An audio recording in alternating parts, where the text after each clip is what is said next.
What's running through your mind when no one's watching? You're in your car, driving home, you're sitting alone, scrolling through your phone. You're lying awake at night, replaying the day. What is it you're thinking about? Because here's the truth. Your thought life will either fuel your leadership or sabotage it. This is Leading 10. I'm Chris Moore, and today we're diving into one of the most overlooked aspects of leadership, mastering your mindset. Philippians chapter 4, verse 8 says this, "Finally, brethren, whatsoever things are true, whatsoever things are honest, whatsoever things are just, whatsoever things are pure, whatsoever things are lovely, whatsoever things are of good report, if there be any virtue, and if there be any praise, think on these things." Paul here isn't just giving us a checklist for positive thinking. He's giving us a battle plan for our mind. As a leader, you're not just managing people and projects. You're managing your own mindset. And what you allow to dominate your thoughts will eventually going to direct your decisions. You know, leadership brings pressure. There's a lot of uncertainty. There's criticism. And if you're not careful, those external pressures, those external comments can creep into your internal dialogue. And you'll start questioning yourself. You'll be saying things like, well, what if I fail? What if they don't like me? What if I'm not good enough? Over time, those things, they end up becoming your reality. Your mind becomes a prison instead of a platform for your success. We all fall into this trap, and it's not an easy one to get out of. But here's the good news. You do get to choose what you dwell on. What does this say about us? Well, you know, we often let our thoughts run wild. We'll dwell on what's wrong instead of what's right. We replay criticisms louder than we replay God's promises to us. You know, in the world of social media, we will get many likes and many comments, even on our personal post, and we'll have one snide remark out of hundreds. And that'll be the one that we focus on, the one that we think about the most. What does this say about God? Well, God cares about our inner life just as much as he does about what we do outwardly. He's not just watching the things that we do. He's watching how we think, because he knows our actions are really driven by our thoughts. If you can't win the battle in your mind, then you're never going to live, act, and lead from a place of strength and clarity. Think about it.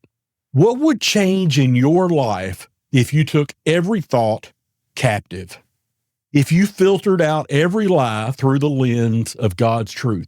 What if you refused to entertain thoughts that did not align with God's word and what God says about his children? This is not just the power of positive thinking. It is strategic, intentional leadership of ourselves.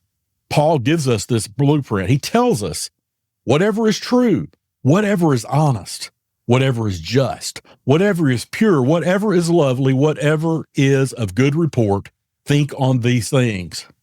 Does what you're thinking about fall into one of these categories? You may need to edit how you're thinking. So what's the application for us? Well, we need to learn to lead our mind before we can lead anyone else. We need to ask ourselves, is this thought that we're having, is it true?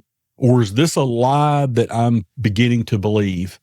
Is this thought building me up, or is it just breaking me down? Now, there are times we have to be broken down to build back up. We don't need to lie to ourselves and put us into a situation that isn't true. We need to remember, does this thought align with what God says about me? And, you know, here's another big one. Would I say this to someone I love, or am I just telling it to myself? You know, if you wouldn't say this in person to someone you love and you're saying it to yourself, probably shouldn't be saying it to yourself either. Now, I realize we cannot always control what thoughts come, but you can control what thoughts stay in your mind, what you dwell on. Here's how to win the battle this week. Number one, start your day with truth. Read a verse that grounds you. Speak it out loud. Identify one toxic thought, one right now. What's that reoccurring thing nagging in your mind write it down, challenge it, and replace it with what is truth. And then we can take a 5-minute reset. You know, when negativity creeps in, sometimes we just need to take 5 minutes to reset ourselves, to pray, to breathe, to refocus, go back to that truth that we started the day with. Focus on that instead and guard what our inputs are.